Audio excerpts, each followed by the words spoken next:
안녕하십니까. 오랜만에 하니까 잘 적응이 안 됩니다. 자주 해야 되겠습니다. 저와 여러분이 오늘 볼 말씀은 여호수아 17장 14절로 18절입니다. 요절 말씀으로 15장 읽고 기도하고 시작하겠습니다. 시작. 여호수아가 그들에게 이르되 내가 큰 민족이 되므로 에브라임 산지가 내게 너무 좁을진대 브리스 족속과 르바인 족속의 땅 살림에 올라가서 스스로 개척하라 하니라.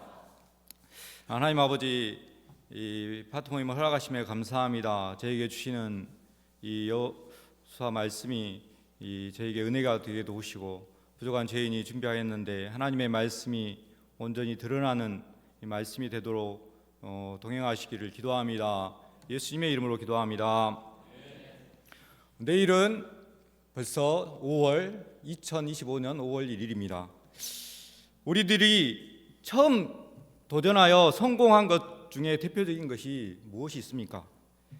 여러 가지가 있습니다. 그렇지만 제가 말씀에 대한 자료를 찾다가 찾은 것이 2020년 5월 1일의 사진이었습니다. 성아가 처음으로 혼자 자전거를 탄 사진이었습니다. 자전거를 본인이 타려고 하는 마음이 있어야 자전거도 탈 수가 있습니다. 또한 뒤에서 혼자 탈 수 있도록 중심을 잡아주는 손길도 반드시 필요합니다. 저는 이를 위해서 뒤에서 자전거를 잡고 30여 분간 뛰어다녀야 했습니다. 그럴 때 성아는 자전거를 혼자 타는 것을 성취하는 큰 기쁨을 체험하게 되었습니다. 이와 같이 우리가 도전하고 개척하는 마음이 있으면 하나님은 우리의 뒤에서 승리하도록 계속 힘을 주시고 붙잡아 주십니다. 그럴 때 도전하여 성취하는 기쁨을 체험할 수 있습니다. 오늘 말씀은 이런 도전과 성취를 위해 필요한 말씀입니다. 오늘 말씀을 통하여 우리가 어떻게 스스로 도전하여 성공할 수 있는지 배우고 우리를 위해 힘을 주시는 하나님을 잘 배울 수 있기를 기도합니다. 이스라엘 자손들이 가나안 땅을 어느 정도 점령을 하였습니다. 여호수아는 제비뽑기로 각 지파에게 땅을 분배해 주었습니다. 그런데 요셉 지파가 여호수아를 찾아와서 불평을 하였습니다. 14절을 보십시오. 요셉 자손이 여호수아에게 말하여 이르되 여호와께서 지금까지 내게 복을 주심으로 내가 큰 민족이 되었거늘 당신이 나의 기업을 위하여 한 제비 한 분깃으로만 내게 주시면 어찌함이니까 하니. 지도를 보십시오. 요셉 지파 즉 에브라임과 므낫세 지파가 제비 뽑기로 얻은 땅은 가나안 중심부의 가장 넓고 비옥한 땅입니다. 또한 요단강을 건너기 전에 므낫세 절반의 지파가 요단 동편의 땅도 이미 얻은 상태입니다. 그런데도 그들은 불만이었습니다. 자기들은 에브라임과 므낫세 두 분깃으로 받아야 함에도 불구하고 왜 한 분깃으로 주냐는 것입니다. 이러한 요셉 자손들의 추가 분배 요구는 다른 지파를 생각하지 않고 자기들만 생각한 이기적인 욕심에서 나온 것입니다. 그들의 주장은 여호와께서 지금까지 내게 복을 주심으로 내가 큰 민족이 되었다라는 점을 내세우고 있습니다. 이것은 틀림없는 사실입니다. 요단강을 건너기 전에 실시한 인구조사에 의하면 요셉 자손은 인구가 85,200명이었습니다. 이는 이스라엘 자손들 가운데 가장 많은 숫자입니다. 그리고 그것은 하나님께서 주신 큰 축복이 분명하였습니다. 왜냐하면 고대 사회에서 많은 자손은 축복의 결과로 여겨졌기 때문입니다. 요셉 자손은 이를 알고 스스로 고백한 것입니다. 그렇다면 그들은 어떻게 해야 되겠습니까? 마땅히 그러한 축복을 베풀어 주신 하나님께 감사드리는 것이 마땅합니다. 그렇지만 그들은 도리어 불만을 쏟아내고 있습니다. 내가 이만큼 큰 축복을 받은 사람인데 나를 위한 대우가 이것밖에 안 됩니까? 요새 좀 유명한 말이 있죠. 학시. 이것밖에 안 됩니까? 학시. 요셉 자손들은 그들에게 베풀어 주신 하나님의 축복을 감사의 조건으로 받아들이기보다는 도리어 불만의 근거로 삼고 있습니다. 이것을 볼 때 우리는 어떻게 생각할 수 있습니까? 사람이 감사할 수 있는 것은 주어진 환경에 따른 것이 아니라 그것을 받아들이는 사람의 마음가짐에 달려 있다는 것입니다. 은혜를 은혜로 받아들이지 못하면 아무리 큰 축복을 내가 받았다 할지라도 불평할 수밖에 없는 것입니다. 그러나 은혜를 은혜로 받아들인다면 어떤 역경과 어려움 가운데서도 이미 받은 것으로 인해 감사할 수 있는 것입니다. 현재 우리들은 어떻습니까? 은혜를 은혜로 받아들이고 있습니까? 아니면 그 은혜를 도리어 불평의 근거로 삼고 있지는 않습니까? 부활장에 나오는 사도 바울은 이렇게 고백하였습니다. 그러나 내가 나된 것은 하나님의 은혜로 된 것이니 내게 주신 그의 은혜가 헛되지 아니하여 내가 모든 사도보다 더 많이 수고하였으나 내가 한 것이 아니오 오직 나와 함께 하신 하나님의 은혜로라. 그러면 불평으로 가득한 요셉 자손들을 지도자 여호수아는 어떻게 도왔습니까? 15절을 같이 읽어보겠습니다. 시작. 여호수아가 그들에게 이르되 내가 큰 민족이 되므로 에브라임 산지가 내게 너무 좁을진데 브리스 족속과 르바임 족속의 땅 삼림에 올라가서 스스로 개척하라 하니라. 땅 분배는 하나님의 주권 가운데 이미 정해졌고 끝난 일입니다. 그래서 여호수아는 요셉 자손에게 새로운 방향을 주었습니다. 곧 정복되지 않은 브리스 사람과 르바임 사람이 살던 살림으로 올라가서 스스로 영토를 넓히라고 방향을 주었습니다. 여호수아는 땅이 좁다고 불평하는 요셉 자손들에게 살림에 올라가서 스스로 개척하라고 명령하였습니다. 스스로 곧 자립적으로 다른 사람을 의지하는 것이 아닌 하나님을 의지하고 개척하라고 하였습니다. 개척의 뜻이 무엇입니까? 사전에는 이렇게 나옵니다. 어떤 분야를 처음으로 시작하여 서로이 닦다. 아무도 손대지 않는 분야의 일을 처음으로 시작하여 새로운 길을 닦음. 우리는 출애굽기 주일 말씀을 통하여 이 개척의 역사를 배우고 있습니다. 애굽에서의 10가지 재앙은 이때까지 아무도 보지 못했던 기이한 하나님의 역사입니다. 홍해가 갈라져 마른 땅으로 건너갔고 이스라엘 백성들은 광야 사막에서 40년 동안 듣지도 보지도 못한 만나를 통하여 개척의 길을 지나오고 있습니다. 여러 강대한 민족들을 무찌르고 철옹성과 같은 여리고성도 무너뜨리는 믿음의 역사를 이루었습니다. 이는 그들의 능력이 아니라 오직 전능하신 하나님을 믿었을 때에 이룰 수 있는 위대한 개척의 역사입니다. 그런데 그들은 12지파 중 가장 큰 영토를 분배받고 이제는 안주하고자 하는 마음을 갖게 된 것입니다. 이런 요셉 자손들에게 여호수아는 개척 정신을 심었습니다. 살림에 올라가서 스스로 개척하라. 살림에 올라가는 것도 힘든 일입니다. 그런데 심지어 살림을 개척하는 것은 보통 어려운 일이 아닙니다. 그래서 이러한 어려운 일은 모든 사람들이 다 싫어합니다. 더구나 개척하고자 하는 마음을 잃어버리면 더 안주하게 되고 불평만 생겨납니다. 환경이 못마땅하게 보이고 모임이 못마땅하게 보이고 사람이 못마땅하게 보입니다. 주어진 환경이 어려워 보이면 그 환경에 갇혀서 자꾸만 사람들의 도움을 얻으려고 손을 벌리게 됩니다. 그러나 전능하신 하나님을 믿고 어려운 환경을 개척하려는 사람은 불평하지 않습니다. 사람을 의지하지 않고 하나님만을 의지하여 스스로 고난을 헤쳐나가는 삶은 기쁨과 재미와 감사가 가득합니다. 우리가 안주하고자 하는 마음을 버리고 개척 정신이 충만해지기를 기도합니다.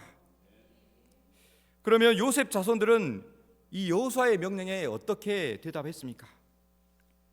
요셉 자손이 이르되 그 산지는 우리에게 넉넉하지도 못하고 골짜기 땅에 거주하는 모든 가나안 족속에게는 벳스안과 그 마을들에 거주하는 자이든지 이스라엘 골짜기에 거주하는 자이든지 다 철병거가 있나이다.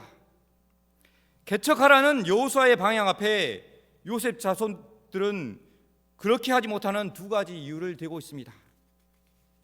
첫째로 여호수아가 말한 그 산지로서도 자신들의 인구에는 충분하지가 않다는 것입니다. 안주하고자 하는 마음을 가지게 된 그들은 해보지도 않고 머릿속으로 계산하고 다 끝내버렸습니다. 안주하고자 하는 사람은 실제 몸을 움직이려 하지 않고 머릿속으로 일을 다 끝마쳐 버립니다. 지혜로운 것 같으나 그 꾀에 자신이 넘어가는 것입니다. 머리로 준비하고 실제 부딪혀보는 것도 필요한 것입니다. 둘째로 그 산지에 거하는 자들에게는 철병거라는 대단한 무기가 있다는 것입니다. 여기서 그들의 실제 문제가 드러났습니다. 그들은 철병거에 대한 두려움이 있었습니다. 12절에서도 그들은 철병거 때문에 이 대적자들을 완전히 쫓아내지 못했었습니다. 철병거에 대한 두려움이 개척 역사를 막고 있었습니다. 철병거를 현대에 비교하면 전차와 같습니다. 이는 당시 요셉 자손들의 석기 무기와는 비교도 안 되는 것이었습니다. 그러나 실상은 그들의 철병거가 문제가 아니었습니다. 그들이 전능하신 하나님을 믿지 못하는 불신이 그 철병거에 도전하지 못하도록 그들을 안주하게 만든 것입니다. 사람을 의지하게 만들었습니다. 철병거 앞에서 전능하신 하나님에 대한 믿음을 잃고 주저앉은 요셉 자손들을 여호수아는 다시 어떻게 돕습니까?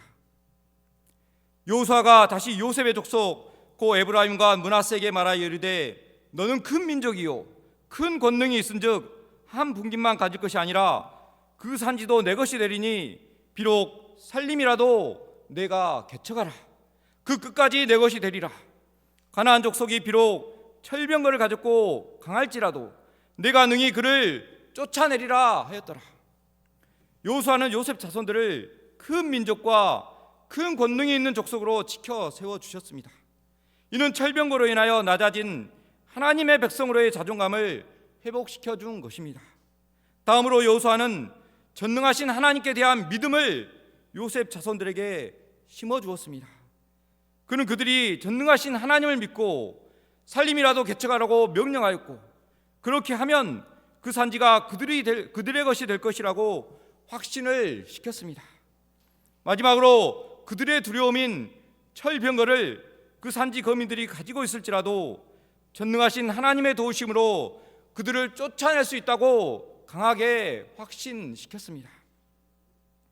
철병거는 가나안 땅 사람들의 문명이 만들어낸 발달된 군사 무기입니다. 그것은 하나님을 믿지 않는 자들이 자신의 지혜로 쌓아 올린 기술의 결과물입니다.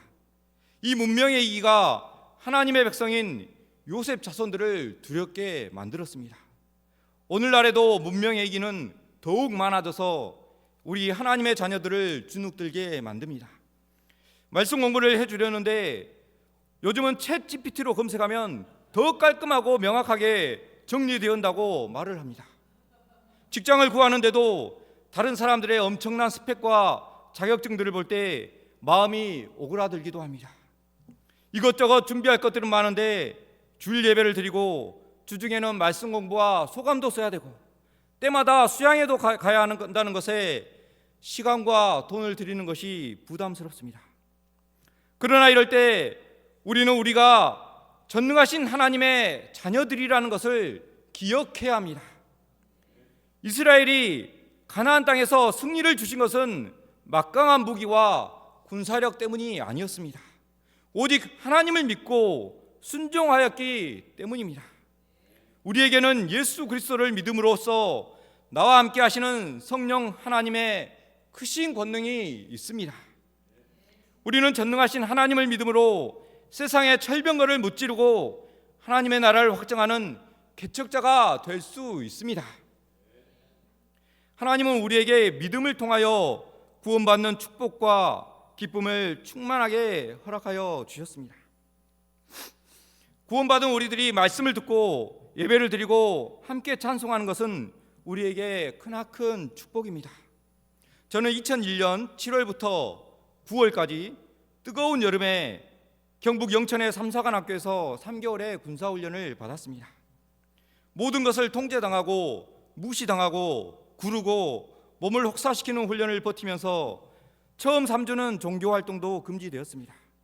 각 중대별로 훈련의 커리큘럼 중에 간간히 마주치는 동기인 대연 목자와 송병화 목자님을 볼 때면 짤막한 눈인사와 몇 초 사이의 대화만 가능하였습니다. 지금쯤 여름 수양회를 갔겠지?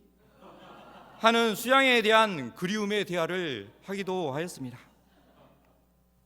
훈련 중 드디어 3주 만에 예배에 참석했을 때 낯선 군 교회에 참석한 사람들은 찬송만 부르는 것으로도 다들 눈물을 펑펑 쏟아내었습니다. 평소에는 무덤덤한 저도 알 수 없는 뜨거운 눈물이 펑펑 흘러내렸습니다. 그만큼 예배에 참석하는 자체만으로도 큰 감격과 기쁨이 넘쳐났습니다. 또한 전방에 파주 적성면에 자대 배치를 받아서 업무적으로 무시당하고 쌍욕을 얻어먹었습니다. 저는 포진지에 홀로 앉아 차라리 이 군생활 대신이라면 센터에서 온몸을 태울 만큼 열심히 헌신할 것만 같은 생각도 들었습니다. 그래서 근처에서 군생활하는 윤대근 목자도 일부러 찾아갔고 유역장에서 찾아가서 다이제스트 TV도 사 먹였습니다. 그런데 오늘 말씀처럼 이제는 어느 정도 자리도 잡고 먹고 살만해지니까 요셉 자손들과 같은 불평과 불만, 이기심이 가득해 있는 것을 보게 됩니다. 예배도 형식적으로 의무적으로 드릴 때가 많습니다. 수양의 말씀도 웬만하면 하지 않고 싶습니다. 캠퍼스 전도도 도전할 마음도 잘 생기지 않고 학생들과의 나이 차이는 핑계 삼는 것이 당연하게 생각됩니다. 교회 내에서 하는 모든 것들이 하기 싫고 불평과 불만이 가득하기만 합니다. 아니 왜 새벽기도 메시지는 한 달에 한 번씩 꼬박꼬박 돌아오는지 불만이 되었습니다. 일주일에 7일 중 이틀은 충신 연하다 목자님이 하면 5일밖에 남지 않습니다. 형제 목자가 최소 50명이 있는데 10주에 한 번, 2달에 한 번씩 해야 되는 것 아닌가 하는 불만과 불평이 가득하였습니다. 아니면 예전에는 말씀 없이 광고만 했었는데 그렇게 하면 안 되나 생각되었습니다. 말씀에 비춰 생각해 보니 사람의 마음이 참 이기적이고 간사함을 보게 되었습니다. 내가 말씀에 나오는 요셉 자손을 비난할 처지가 아니었습니다. 철병거 때문이라는 그들의 핑계처럼 바쁘고 쉬는 날 없이 돌아가는 회사의 업무 때문에 힘들다는 핑계가 생겼습니다. 남들보다 성장이 느리고 집중력이 없는 성화를 가르치고 신경 써야 한다는 생각이 핑계가 되었습니다. 남들 앞에서 말을 하지 않는 하람이의 내면 문제도 철병거처럼 느껴졌습니다. 이제는 예전 같지 않은 몸 상태도 걱정이 되었습니다. 양쪽 팔에 온 엘보로 일하는 것도 많이 힘들었습니다. 그러나 말씀을 비추어 보면 이런 항상 최상의 조건이어서 기쁨과 은혜가 넘쳐나는 것도 아님을 깨닫게 됩니다. 하나님과 함께하고 믿을 때 할 수 있다는 도전정신도 생겨납니다. 제가 저를 구원하시고 인도하시는 하나님을 붙들 수 있기를 기도합니다. 그럴 때 스스로 개척하라는 여호수아의 믿음대로 일어나 도전할 수 있습니다. 하나님이 함께 하심을 믿을 때 우리는 모든 것을 할 수 있습니다. 결론입니다. 우리 앞에 개척해야 할 브리스 족속과 르바임 족속은 무엇입니까? 그들이 가진 철병거는 얼마나 대단한 것입니까? 그러나 그것들이 얼마나 강대하고 대단한 무기가 될지라도 하나님은 그들을 물리쳐 주시는 능력이 있습니다. 지금까지 인도해 오신 하나님은 무엇이든지 이겨낼 수 있는 힘을 주십니다. 우리에게 필요한 것은 단지 이 하나님을 믿고 도전하고 개척하는 것입니다. 우리들이 이 하나님을 믿고 주눅들어 주저앉은 무릎을 펴고 일어나기를 기도합니다. 위대한 하나님의 능력으로 스스로 개척하며 승리하는 저희들이 되기를 간절히 기도합니다. 요절 말씀 15절 읽고 기도하고 마치겠습니다. 시작. 여호수아가 그들에게 이르되 내가 큰 민족이 되므로 에브라임 산지가 내게 너무 좁을진데 브리스 족속과 르바임 족속의 땅 살림에 올라가서 스스로 개척하라 하니라.